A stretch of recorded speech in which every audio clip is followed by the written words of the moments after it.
Welcome to this explainer. Let's jump right into the elephant in the room, that creeping cultural anxiety around AI, automation, and the massive looming question of what actually happens to our livelihoods when machines start doing, well, a whole lot more of the work. To really wrap our heads around this, we're going to dive into a global atlas. We'll be looking at how 10 different jurisdictions are handling this exact pressure. But here's the crucial thing to keep in mind as we go. We are absolutely not looking at this as a ranking. Think of it more like a menu of choices. Here's our agenda for today. We're going to start with the global menu, break down the 5 policy levers, take a hard look at the glaring capital void, uncover some uncomfortable global findings, and finally we'll expose some of our own blind spots. Section 1. The Global Menu. Exploring the Atlas of 10 Jurisdictions. Okay, the very first thing to understand up front is that there are no winners here. Every single model we'll look at is really just a political tradition's deeply ingrained instinct about who should be the one to bear the risk of a massive economic transition. To map all this out, jurisdictions are pulling on 5 distinct policy levers: income, capital, work, skills, and institutions. And as we look across this map, a really fascinating pattern emerges, something no single country could show us on its own. Section 2. The 5 policy levers. Let's look at the actual ingredients of this transition. Let's start from the top, with income. Pretty much everyone agrees you need some kind of income floor to keep people from falling through the cracks, right? But man, the agreement completely ends there.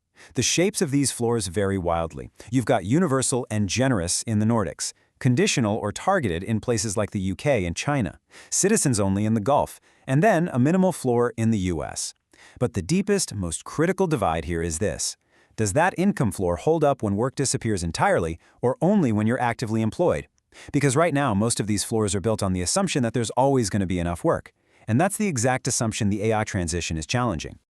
Moving down to the work lever, things get surprisingly unradical.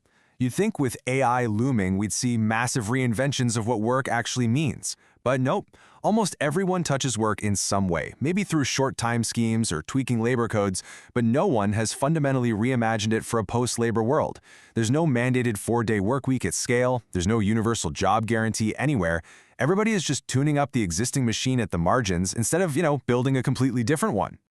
This brings us to the institutions lever, and I've got to say, this one hides a massive trap. We all say we want strong institutions, but that means completely opposite things depending on your politics. In the European Union, strong institutions are rights-based. They're totally designed to protect workers and cushion the landing. But in China, strong institutions are control-oriented. They are built to maintain state stability and direction. So the real question isn't how strong the guardrails are, it's who they're built to serve. And then we hit skills. The universal consensus. Just reskill everyone. It's literally the only lever where no one is doing the bare minimum. But we should actually be highly suspicious of this one. Why? Because it's politically cheap. It requires zero wealth redistribution, and it rests entirely on one massive, totally unverified assumption that humans can reskill roughly as fast as machines acquire new capabilities.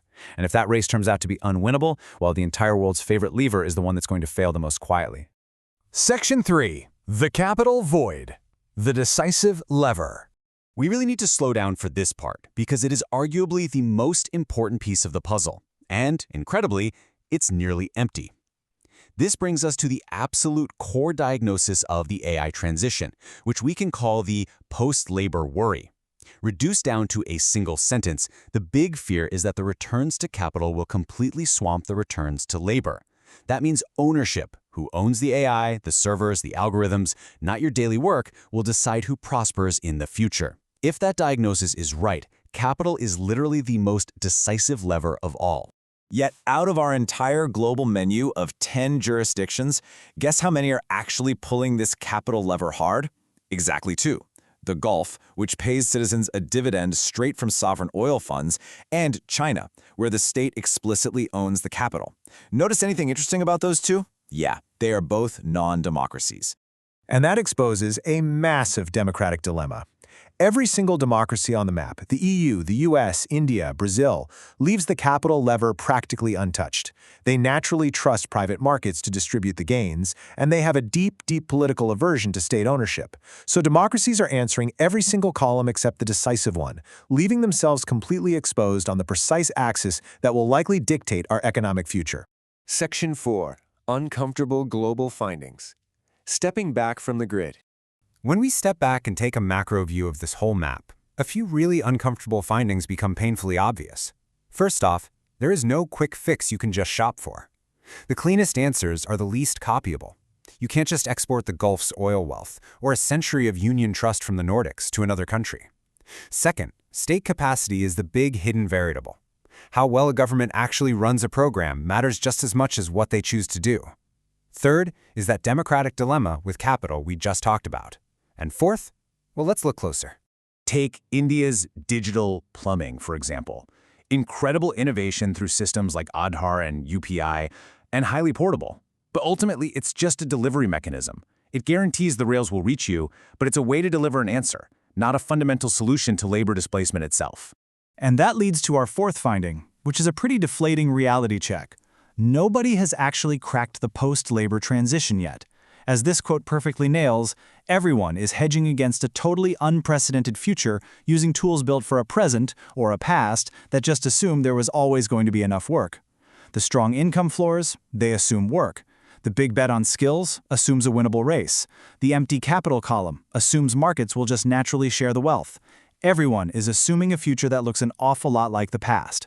Section 5. Exposing your blind spots. Time to look in the mirror.